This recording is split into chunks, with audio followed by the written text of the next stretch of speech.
Hi, my name's Daniel with Legacy Moments Photography, and today we're out here in Bournemouth. It's lovely and sunny, very busy, and it's very warm as well.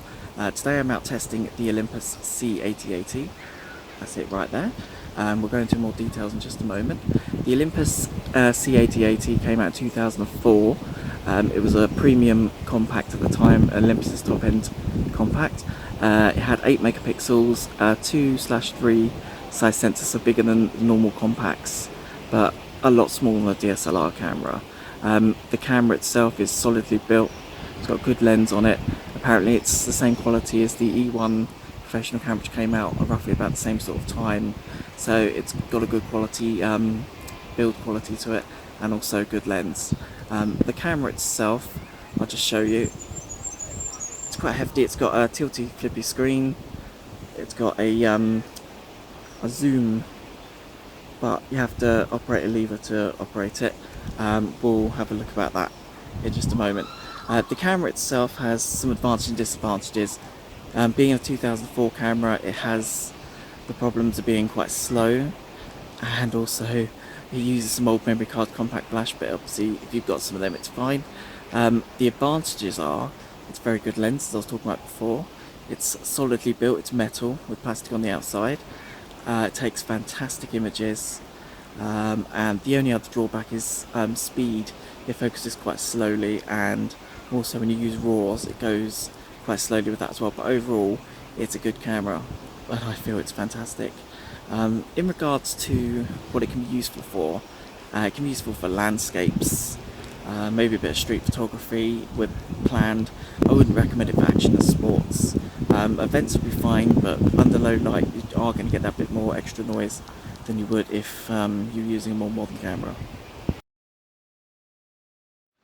So just have a look at the camera then. We've got the viewfinder here.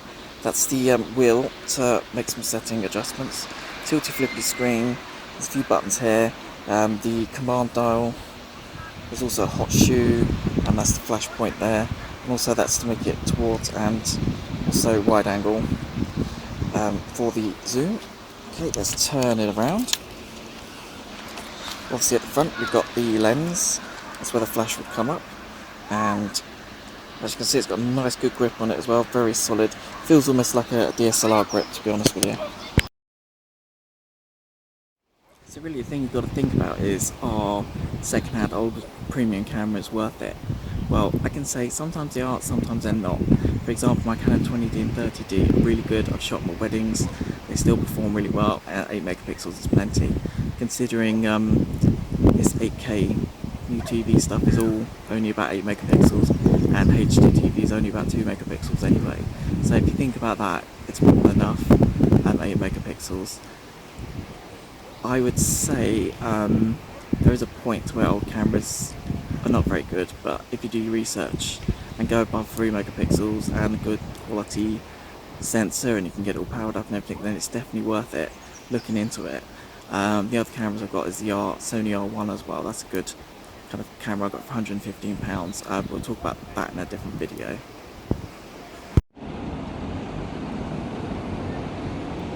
Right, so we've done a bit of shooting, really exciting. Hoping to get some better pictures because we haven't got that award-winning shot yet.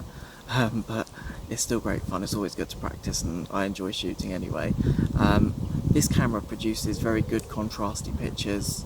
It's very punchy compared to my Canon cameras, which are very nice and soft and colourful. This is much more punchier. The colours are much more unsaturated. The settings I've got the camera on today is a little bit of extra saturation, a little bit of contrast, just to give it an extra boost because the light's quite flat today. Even though it looks like it's quite interesting behind me, it's not. It's actually quite flat, so we need that extra boost. The cameras can also shoot RAW as well, so obviously you want to mess about with the settings and stuff, you can do that as well, but I'm shooting JPEG today just to be simple and straightforward. Okay, so again doing a bit more shooting, and here's just an example of the movie mode on the actual camera itself. It's not very good, but I'll just show you just in case you want to see it.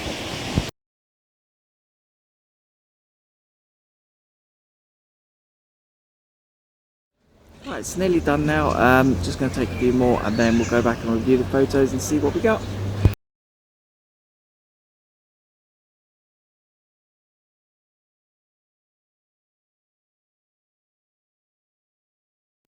Right, so we finally had a look at the pictures. Got a few good examples to show you what the camera can do.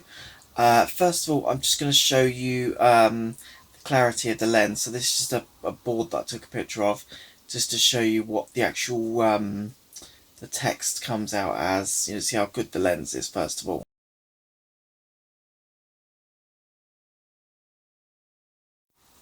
Next, I'm going to show you some colour photos from the actual camera from the day, just to show you what it can do colour-wise. Just remember I got the extra 2 saturation in my settings, so naturally it'll be less saturated than this.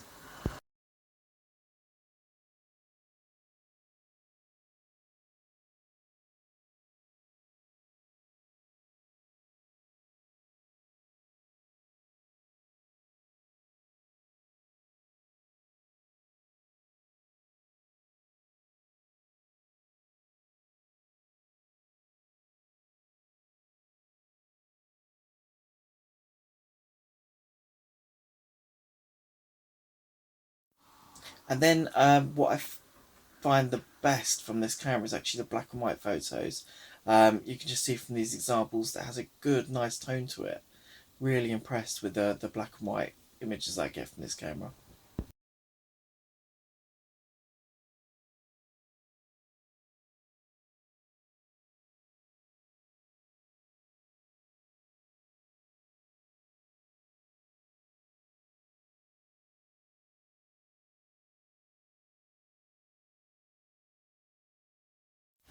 And finally, just to show you some macro images.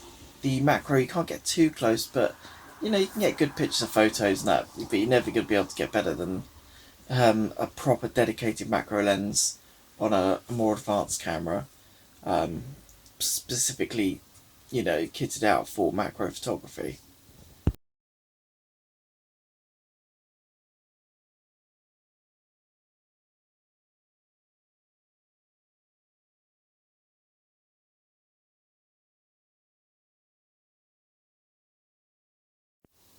So yeah, thanks very much for watching the video. I hope you enjoyed.